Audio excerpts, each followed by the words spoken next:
Hello artists and welcome to the Epic Journey, day 115. I'm Dalene FM and today we're going to be chatting about doodling and what an incredibly valuable tool it can be for the development of your art.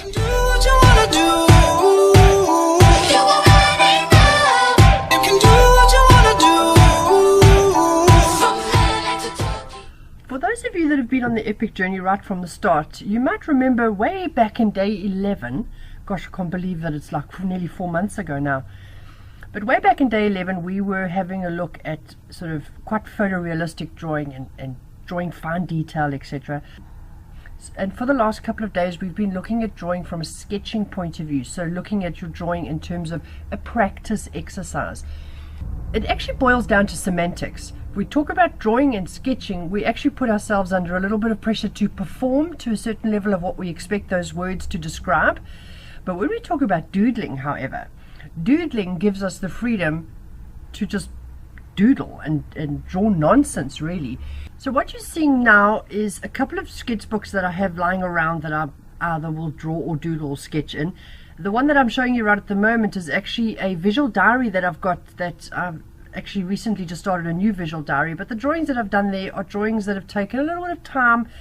The one of the wine glass, for example, was I was early in the studio and the artist hadn't arrived yet, and I had a still life set up for one of the artists, so I just started drawing the wine glass that was part of the still life. The water bottle was one day when I found myself at a loose end for a little while, and I sat drawing for half an hour and drew 2/3 of the water bottle. It never went any further because those are just, that's me doing fine drawing as exercises to keep my eye in there. But what we're talking about today is literally the kind of thing that you can do while you're sitting talking to somebody on the phone or watching TV, and you can literally check out. There's no real thought involved, there's no planning involved, there's absolutely no pressure to it whatsoever. Now what you see me doing at the moment is the typical type of doodling that one would do while one is talking on the phone or checking out. But that is not the kind of doodling that I'm talking to you about. I'm talking about us as artists doodling with intention.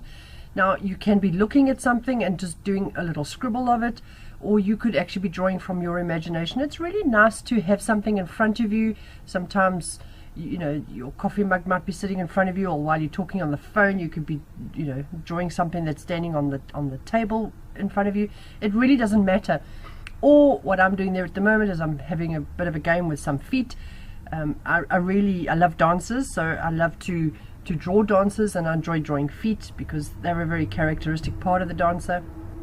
This is me just fiddling around drawing my hand. You know, that's something that you've always got with you, so you can always draw a part of you as an exercise. You just put your hand down in front of you and start drawing your hand, and it's not, again, it's not fine drawing. This is not about doing any kind of detail. This is just about checking out. Don't even think about what you're drawing. Let your mind just zen and go with it, and hold yourself under absolutely no pressure whatsoever.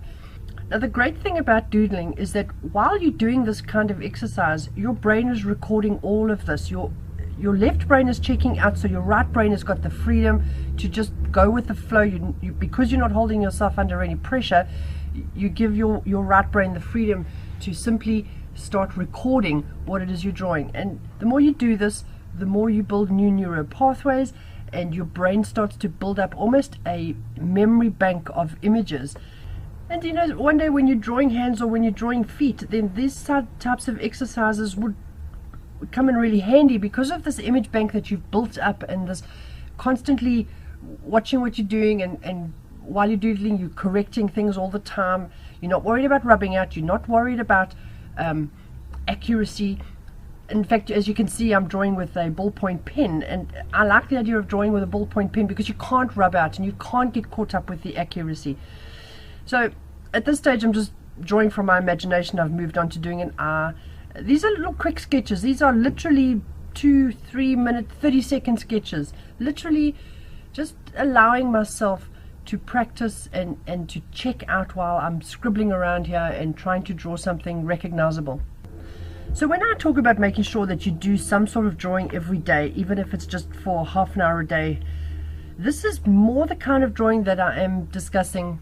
Yes, it's good to sit and do fine drawing, and yes, it's good to do sketching, but this is the kind of drawing that really allows you to check out and not think. So it's more easily done while you're doing other things, while you're waiting for somebody to arrive, or, in between programs on TV, whatever the case may be. This is literally a few stolen moments that you have for yourself and for your art.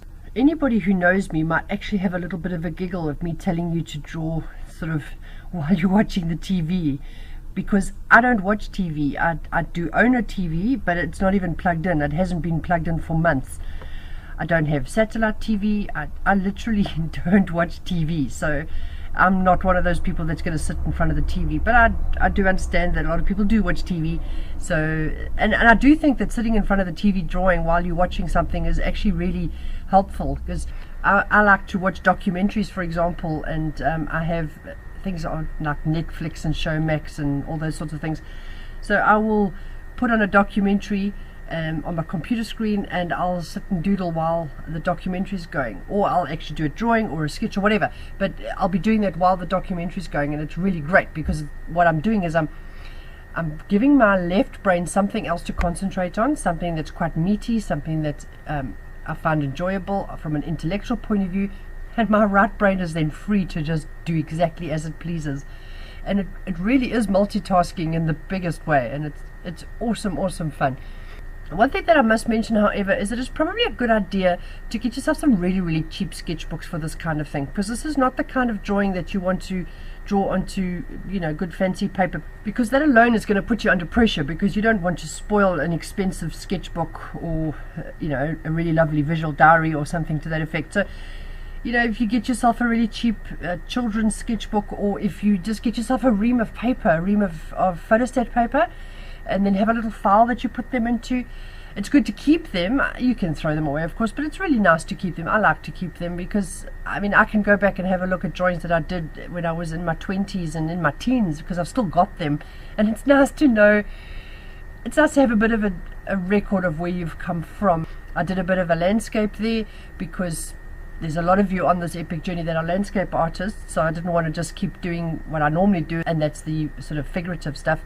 So I was messing around with a make-believe landscape there, a bit of reeds, a bit of rocks and a river. You can literally draw anything, and you can just have the most amount of fun. So artists, that's doodling for you. I encourage you to do as much of it as you can. Fill up those sketchbooks, but really produce a couple of pages of doodles every single day, and you'll really be surprised at how this kind of thing helps you with your artwork. Please will you like and share this? Please will you comment in the comments bar and get interactive with this page, and I will see you tomorrow in day 116. Thank you so much for joining me today when we're talking about doodling. See you tomorrow then. Bye. That's what you want to do.